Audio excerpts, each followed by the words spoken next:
নমস্কার বন্ধুরা, আশা করি আপনারা সবাই ভালো আছেন, আমরাও ভালো আছি। আজকে আমি কাঁচা লঙ্কা মুরগি করছি। কড়াইতে সাদা তেল দিলাম, তার মধ্যে নুন দিলাম, দারচিনি ফোড়নে দিলাম। একটা সুন্দর গন্ধ বেরিয়ে আসার পরে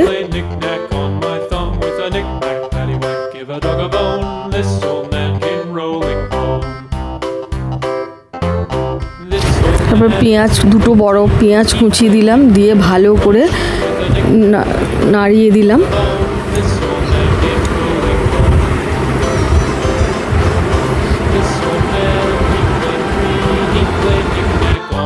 হালকা করে পেঁয়াজটা ভাজা হবে, যাতে পেঁয়াজটাতে কোনো রং না আসে, অথচ নরম হবে, ভাজা হবে।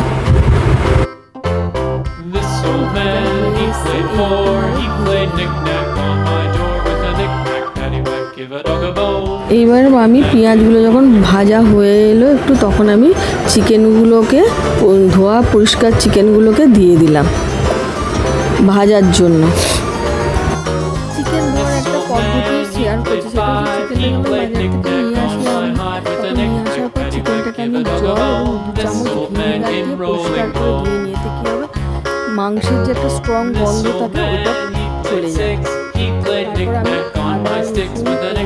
আমি আদা রসুন বাটা দিয়ে দিলাম, চিকেনের মধ্যে দিয়ে আবার একটু কষিয়ে নিলাম।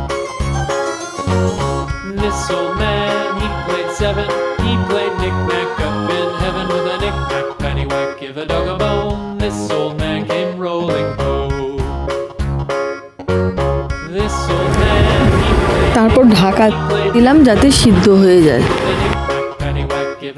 এখানে যে দেখছেন জলটা বেরিয়েছে, এটা কিন্তু চিকেন আর পেঁয়াজ যে আমি কষাচ্ছি তা থেকে কিন্তু জলটা বেরিয়েছে।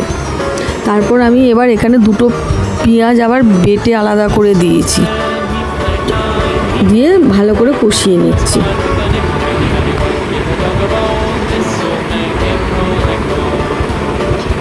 তারপর 2 চামচ চিনি গুঁড়ো দিলাম, দিয়ে আবার একটু কষিয়ে নিলাম।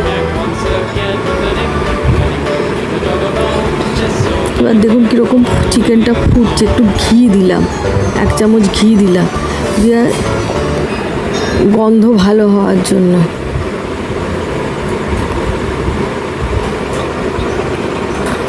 তারপর কাঁচা লঙ্কা দিলাম, 15-16টার মতন কাঁচা লঙ্কাগুলো চিড়ে দিলাম। এইটাই হচ্ছে প্রধান উপকরণ লঙ্কা চিকেনের। তারপর দিয়ে নাড়িয়ে দিলাম, ভালো করে মিশিয়ে দিলাম, দিয়ে একটা ঢাকা দিয়ে দিলাম, যাতে লঙ্কার যে গন্ধটা, লঙ্কা মুরগির যে ফ্লেভারটা ওই মুরগির মধ্যে চলে যায়।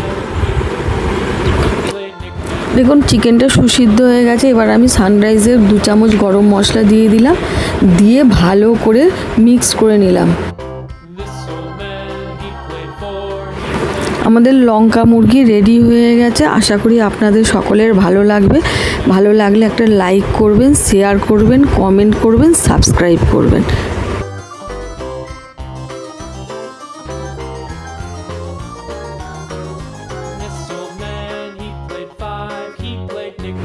এইটাকে আমি লঙ্কা মুরগিটাকে আমি পরোটার সঙ্গে সার্ভ করলাম।